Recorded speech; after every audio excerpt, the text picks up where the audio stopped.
You're invited to a friend's for dinner.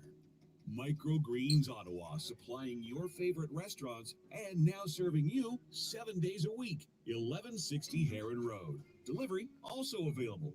Microgreensottawa.ca. All right, this is where I show off to the world once again just how big a boob I am as I try and pronounce this young woman's last name. Ottolini? How close am I, Robyn? Ottolini. Dang! And I rehearsed it and everything. What's the origin of that? It sounds, the Lini. Italian. I was going to say, the Lini leads me to believe Italian a little bit. Yeah. There you go. But you are a Canadian gal from Uxbridge. I am. Yes, Canadian, born and raised, still here. But travel a lot now. What's home for you really? Is it like a bus? Is it a trailer? Or is it Uxbridge? It's a suitcase. Yeah. Right now it's Uxbridge though, which is nice. But isn't the suitcase what you kind of dreamed of and what you sort of hoped your life would be? Or was there something else you were looking at doing growing up? No, I love living out of a suitcase. It's kind of my vibe. I hope a suitcase on a bus one day. That would really be the vibe. Goals, Robyn, goals. Until then. Awesome. Well, it's interesting, I was talking yesterday and today that you were coming on, and people keep talking about Ford F-150. Yeah, it's a song. It's a song with a great story, and that wasn't the first song you ever put out there, though, was it? No, that was like my 9th song, I think. Yeah, no, I put out an EP back in 2019, and then a single, and then another EP in 2020, and F-150 was on the second EP. So when people say overnight success, no. No, I've been doing this for a while. It's just right timing and hard work and perseverance. Was music the be-all, end-all for you in high school, etc.? Like, was everything you were focusing on, was it like drama classes, music classes, singing classes? Was it all about that? Or were you... I was a science and math kid. No way. Yeah, I really wanted to be a marine biologist. I love music, and I've written music my whole life. It's just... I never, there was nobody in my family or anybody that I knew that was in the music industry. So to me, it was like a very foreign thing. Just didn't make sense. And then when I was 20, I was like, you know what? Screw it. I'll just learn it all by myself. And then Isn't I did. That funny? Because, of course, parents, of course, be like, oh, music's great, dear. Oh, they were that's so fine. supportive. They were like, we don't know how to help you or know how to do it, but go for it, kid. They were very wow. Yeah. See, my parents, but you've always got to have something to fall back on in case that doesn't work out. Because the chances of it working out, as you know, are pretty slim, I think. I don't know. But you are significantly younger than I am. Let's just get that out of the way. But you live in this whole new world of how music can get out there. And TikTok really became a key to your success, didn't it? It definitely helped move the needle along. Yeah, no, it was great. It was just TikTok's like a great way to showcase your songs and let people get connected with the visual too on top of everything. And I think it's just set up in a way to put your music in front of people that would like it, Because, the latest figures I see, so it soundtracked more than 34,000 videos. Yeah. There are 34,000 videos out there with somebody using your song. How cool is that? It's just insane. I always joke that my song is bigger than I am because right? I don't have 1 million TikTok followers. It's not because anything. It's just people really liked the song and it had a life of its own. And, and then I'm I'll make a video and people will be like, oh, I love that song. Who wrote it? And I'm like, it's me. It's me. So let's talk about the song. So what is the story of the F-150? This is an ex who drove the F-150, right? Yeah. It's an ex, and it's just, he drove an F-150, and then I'm from a small town, like you said, and so whether you see his truck or somebody else's truck, you're always scared that it's their truck. So I just got so sick of seeing F-150s that I pulled over on the side of the road, and I wrote the song about it because it just always makes your stomach drop whenever you see an ex's vehicle. So, all right, girl, I got to ask you then, you pulled off the side of the road. What were you driving? I drive a Ford Focus at the time. So you're still in the Ford family. That's cool. Still in the Ford, and now I'm in a Ford Ranger. Well, wait a minute. Isn't Uxbridge down around? You're around Oshawa, isn't that where Uxbridge is? Yeah, it's 40 minutes from Oshawa. Are you allowed to drive Ford down there? Because that's GM country. Well, they haven't yelled at me yet. Okay, all right. That's fine. You're driving North American, so there is that, right? Right. So yeah, 34,000 videos, and then it takes you to number 4 on the Spotify US Viral 50 chart. Who knew there was Which such a is thing? crazy. And like for a country song to get that high up is pretty unheard of. So I was pretty stoked. And then number 3 on Rolling Stone's all genre trending 25 chart. I mean, this has got to be mind blowing. It is mind blowing. And now that you're telling me again that it happened, I'm like, wow, that is like pretty huge. Because at the time it was like all happening at once. But yeah, that's insane. What do you think it is about that song that people latched onto? What is it they relate to specifically, do you think? I think everybody has an ex that drove some kind of vehicle. And there's some comments that saying not every ex has a vehicle. And I was like, oh, I'm sorry. But, whenever I see the city bus, oh, I think of you. Yeah. It's like, oh, I actually drove them around. It's like, oh, yeah. But yeah, no, 100%. You just, everybody has that feeling of that one thing that you see and you wish you didn't have to see it. Yeah, no, I get that. But on the other hand, too, you see it, and the last line in your song, or the last time you're singing the verses, you're taking ownership of it. It's like, you know what? I don't care anymore. Drive your F-150, whatever. I'll be fine. Right? And so far, so good. Seems you've turned out okay. I think so. You're living the dream, girl. You've got the suitcase. You're this close to suitcase on a bus territory. So close. Are you okay with listener questions? Because they're listening to us right now on blasttheradio.com. They're listening on the Blast the Radio app. We're on Facebook. We're on YouTube. We're on Twitch. We're on Twitter as well. So we're inviting questions. We're cool with that? Yeah. All right. 613-604-6464 is the number. Chrissy's on Twitch. She says, question for you. Runner-up at Boots and Hearts in 2016. What was that experience like, playing a huge festival, etc.? That was crazy. I still don't know how I got into that, but I feel like that was like the start of like the snowball effect. And it was like, wait, if you can do this, then you can do the next step and you can do the next thing. So that was crazy. I didn't think I'd be a runner-up at all. I was just happy to be in the competition. So yeah, that was mind-blowing. That comes from such an honest place. Did you watch the CMAs last night? I did. I watched a bit of it, yeah. And there was, and I talked about it this morning. I can't remember the name for the life of me, but just she was so genuine. It was, yes, thank you. And her reaction was almost over the top. It's like, please, really, seriously. But no, that's an honest thing. Like she looks around her at all these other performers, thinking, no way. I'm up against what? Miranda Lambert, Carrie Underwood. Come on. It's crazy. It's so crazy. And like, you know that she has worked so hard for that. Yes. She's fought tooth and nail. So just to like be noticed in that light is absolutely insane. Oh, she's got a hell of a story. But enough about her. Let's talk more about you. By the way, you're one of those people, and I was saying this morning leading up to the interview. I'm like, okay, this is someone who I cannot wait to talk to, because right away you just get this sense about Robyn Ottolini. There's just this energy. There's an aura about you. And even on your Facebook, like the about section says the following: I play music and laugh too much. Sorry, not sorry.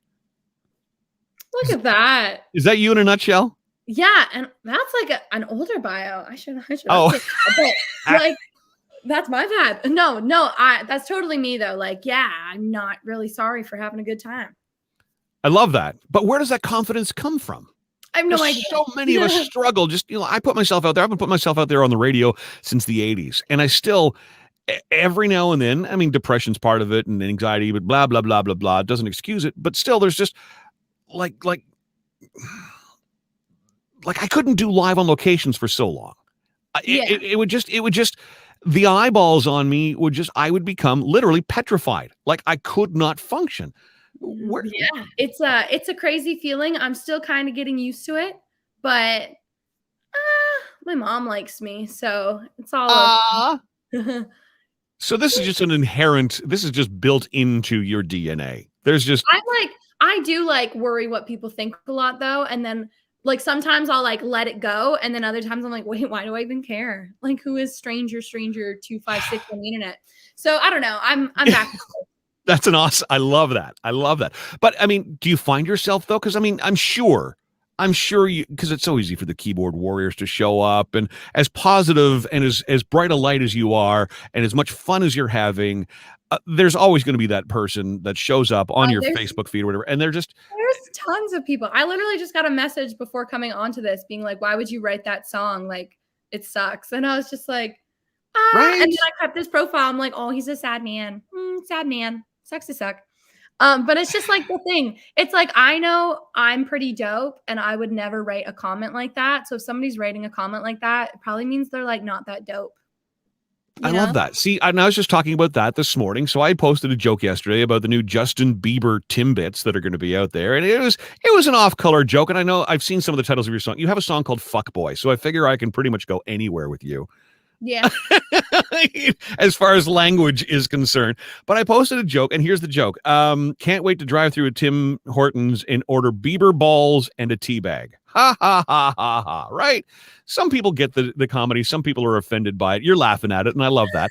But there's that one person who's like, you're not right. There is something seriously wrong with you. And it's like, on one hand, yeah, I can let that take up space in my head and let it, and it will sometimes, it'll bounce around for days and days and days. But that was just one that I was very easily dismissive of. It's just like, okay, why are you here then? Right?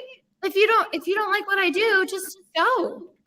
By the way, find your people who like what you like, but like, don't tell anybody else how to live their life. As long as no one's hurting anybody, judging people, like that's just a harmless joke. And so the question begs to be asked, how does one come up with the title for a song, Fuck Boy? Well, you are 20 years old and you're in a bar and men suck. So that's where that title came from. Not likely to be played on conventional radio anytime soon, but hey, it made Robyn feel good about herself and it made a point. That's right out of the Alanis Morissette handbook, isn't it? 100%. Yep. I'm a beep. I'm a lover. Yeah, you can do whatever you want. Him Problem is another song title in your catalog. You're owning who you are. I love this. I respect it so much. I wrote these with my friend Chris Barkley, who's from the Oshawa area, but now Bowmanville. And it's just like when I love to like make a joke out of a bad situation. So like when someone breaks up with me, it's just like, that's a him problem. And then like make a whole joke about it. And it's hilarious. Even though like most of the things in that song are completely true. But that's part of growth, isn't it? And that's part of learning. And that's part of being, your age. I was that age once, and you go through the breakups and yeah, they suck and they hurt. And there's the vindictive side of you. But then there's like, okay, what lesson am I learning from this? Right. And what's my outlet for it? So for you, it's music. And also, like, what's the redirection? Because, like, when I went through the F-150 breakup, it was, like, awful. And I was like, what's the point of this? And now I see the point of it. I get it. I took a step back, and I was like, this is amazing. I'm so happy somebody broke my heart. So Taylor Swift has pretty much built a career on being upset at every single breakup she's been through. What's your advice for Taylor Swift? Because you seem to have, this ability to just get over it and move on. I think Taylor's doing it better than me. Really? Revenge is the best. No, success is best revenge.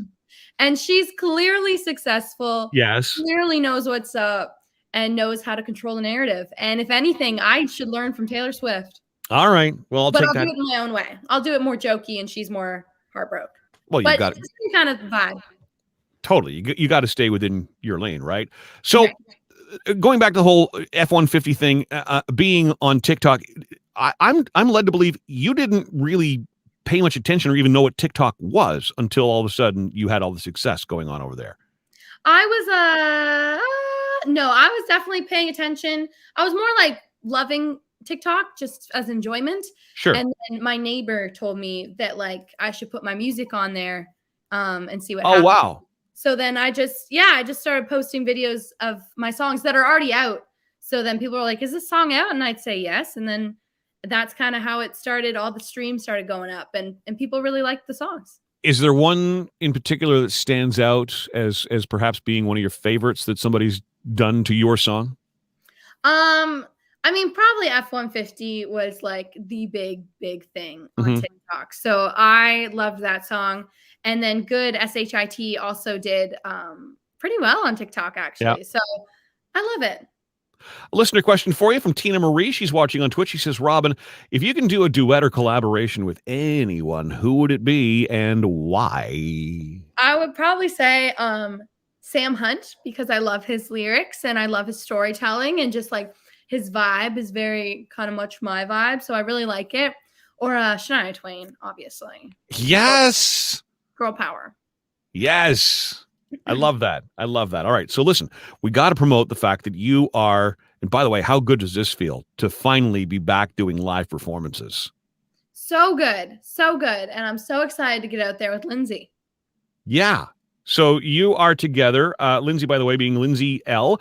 You are together in Ottawa at the Bronson Centre, which is a fantastic venue, a small venue, but you know, when you've got an artist who is on the rise and you're really following them, that's the kind of place. It's not a tiny venue by any stretch of the imagination, but it's like, oh, I got to see them there. It's kind of like how people of my generation talk about U2 played at a pub at Carleton University. Like, I saw them then. You know, so this is a real opportunity for someone to see you live on stage. What's a live show like with you? It's a high energy, good vibe, storytelling, just like come as you are and like just have fun. That's kind of what my song is, or my show is. Nice. So that is happening November 23rd, Bronson Centre. We will certainly get links up as to where people can get their tickets, and I would suggest they do, because I think you're going to be a lot of fun on stage. Congratulations, by the way. You did sign with Warner Music Nashville. I did. And that's a U.S. label. Yes. How did that I mean, how does that happen? Were there Canadian labels looking at you? No, only U.S. reached out. Yeah. And a lot of US labels reached out after F-150. It did what it did. So yeah. No Canadian label reached out. And then you signed the contract literally, as I'm told, literally like in your PJs, electronically you sign this thing. Like this is these are conversations that I never imagined ever having with artists. I never had this conversation with Bryan Adams. I never had this conversation with Janet Jackson. I never had this conversation with Britney Spears or the Backstreet Boys or Justin Timberlake or any of the other artists I've interviewed. Yep. Signed a contract with Warner Music in the States, in my PJs, in my bedroom. Yeah, it's uncanny, but that's what a pandemic looks like. And I just kind of rolled with it. And I didn't meet my label in person until 8 months after signing. So it was that's crazy adventure. They took a risk on me, but look at us now. We're doing so great. What is the importance of being on a major label like that for an artist, as opposed to being independent? Because you hear all the time now, I can be independent because Spotify, because there's all these distribution avenues that didn't exist before. But what is the real advantage still in this day and age of having the backing of someone like Warner? It's just they just have connections that I wouldn't have. They know people. They have a team of people who do exactly or they're very good at exactly what they do. So it's just like having people that are the best of the best in their fields and then backing you up with their brains and their time and their connections is absolutely insane. I know our time is limited. You've probably got other interviews lined up today on a very, very busy day. But congratulations, CMA Ontario 2021 Rising Star winner. CCMA Awards this year, Rising Star nominee. Crazy. CCMA Awards performer November 29th. So we see you here at the Bronson Centre. 6 days later, you're on the CCMA Awards. Yeah. 60 million plus global career streams, 10 million plus YouTube views, not counting the one you're on right now, 4.7 million TikTok likes, 525,000 Spotify monthly listeners. F-150 certified gold by Music Canada, top 10 Canadian radio country. We're talking to a rising star here, guys. This is crazy. Thank you. And I've had a chance to listen to some of your Christmas stuff that you've put out. If that doesn't put you on the map for the rest of eternity, I don't know what will. It's trashy in all the right ways. Tell us quickly about your Christmas music. It's called Hangover for Christmas. And basically it's just like what you do at Christmas is sometimes you drink with your family and the next morning on Christmas morning, you get a hangover for Christmas. And it's just the gift that keeps on giving. And yeah, and I wrote a song about it. What's your go-to drink for Christmas with the family, Robyn? Red wine. Ooh. Yeah, Ooh, that's a pounding headache the next day. It's risky. Did I see you doing something with Bailey's? Did I see you commenting on Bailey's? Is that a thing for you, Bailey's? I like my Bailey's in my coffee. Yeah, That's probably what I saw. It's good. All right. Just a reminder, November 23rd, Bronson Centre. Robyn Ottolini is our guest. I think I'm saying the name correctly now. Yes, Robyn Ottolini. Yay, me. Can I ask you 5 quick random questions before we let you go on to your next interview? Yeah. These are just goofy, silly things that I thought of kind of last moment. I'm just, there's no rhyme or reason to it. It's just, let's just see how Robyn answers these. All right, here we go. Facebook or Twitter?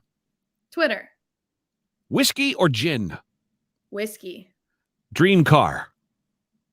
Oh, probably like something eco-friendly. Oh, okay. Interesting. Dogs or cats? Dogs. Celebrity crush? Adam Sandler.